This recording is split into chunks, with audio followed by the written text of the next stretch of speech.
Kepandaian saya ialah mampu mengawal situasi murid semasa berada di perhimpunan serta mampu bercakap di khalayak ramai dengan yakin dan teratur.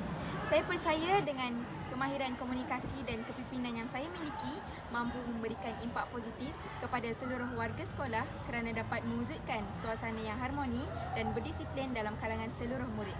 Saya percaya seorang pemimpin bukan hanya memimpin tetapi juga mampu memberikan contoh yang terbaik kepada semua orang. Sekian, terima kasih.